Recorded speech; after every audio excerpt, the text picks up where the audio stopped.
हमारे बुंदेलखंड तरफ में रामायण का पाठ होता था, मंगल होने मंगल हरि, तो वो पाठ करता जाए और जब दोहा आता था तो छोड़ देता था।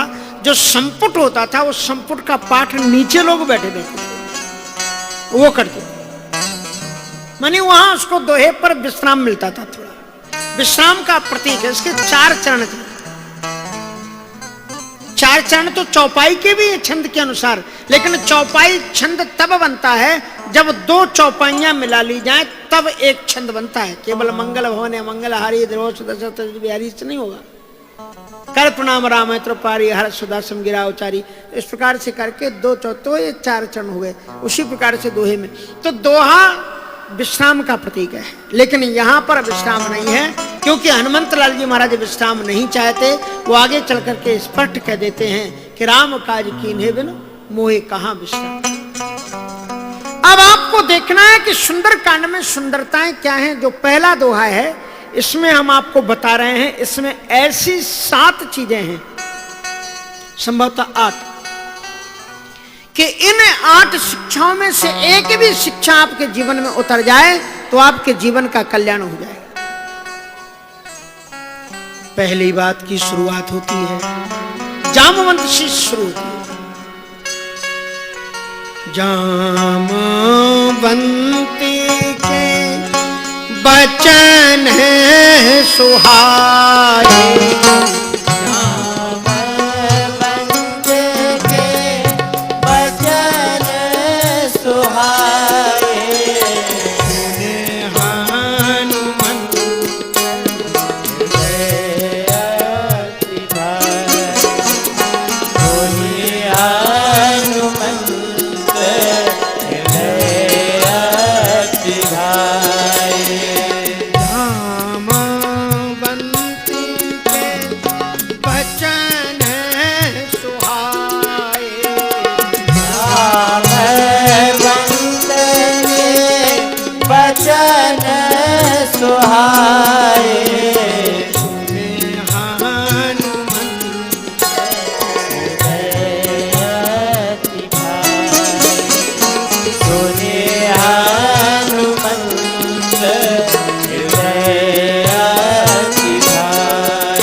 राम जी के समय।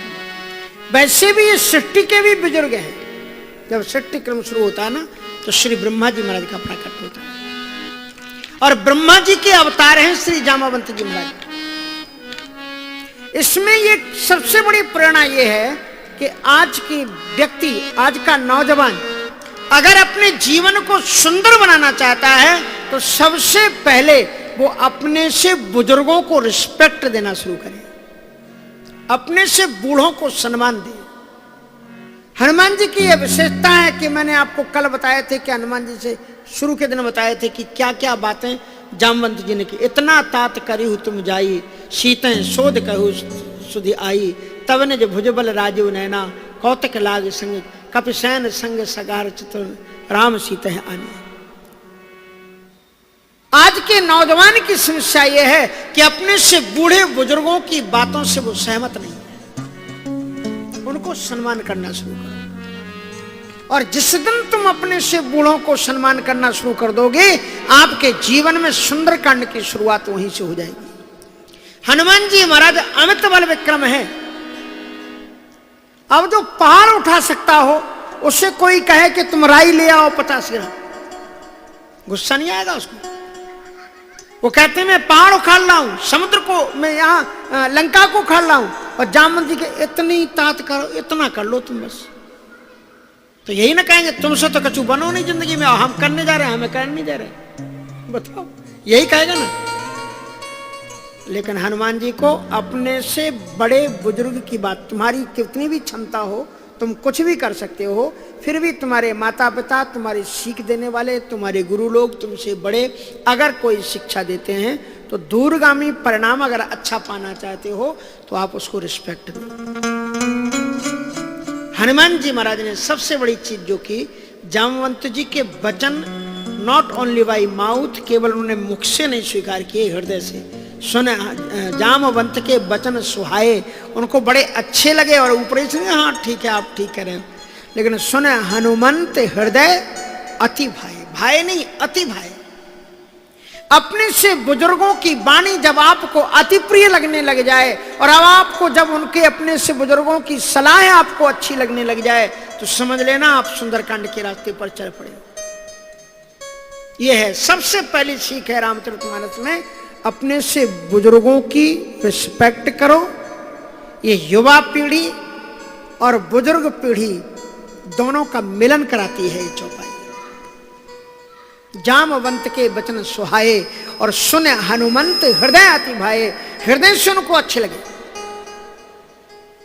और फिर आगे क्या कहते हैं, तब लगे मुही पर केहू तुम भाई, तब लगे मुही पर केहू तुम भाई, सह दुख कंद मूले फल खाए, सह दुख कंद मूल फल खाए, तब लगे मोही पर केहू तुम भाई, तब लगे मुही पर केहू तुम भाई, सह दुख कंद मूले फल खाए, सह दुख कंद मूल फल खाए। श्री हनुमान जी महाराज कहते हैं आप तब तक प्रतीक्षा करो। और आज के मनुष्य के लिए सबसे बड़ा कठिन काम है प्रतीक्षा करना, धैर्य रखना। प्रतीक्षा मानी धैर्य रखना।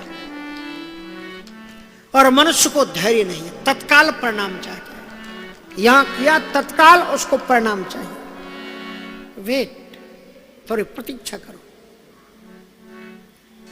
और प्रतीक्षा का आपने सुना होगा, प्रतीक्षा का फल मीठा होता है। हनुमान जी कहते हैं कि तबलग मुँह परख्यो तुम भाई, सबसे कठिन काम होता है किसी की प्रतीक्षा, किसी कार्य के फल की प्रतीक्षा करना। हनुमान जी कहते हैं तब तक तुम मेरी प्रतीक्षा करो। और वो कोई 1 महीना 2 महीना 1 दिन 2 दिन नहीं कह रहे। तबलग मुँह परख्यो तुम भाई, जब लग आवो सीता देखी।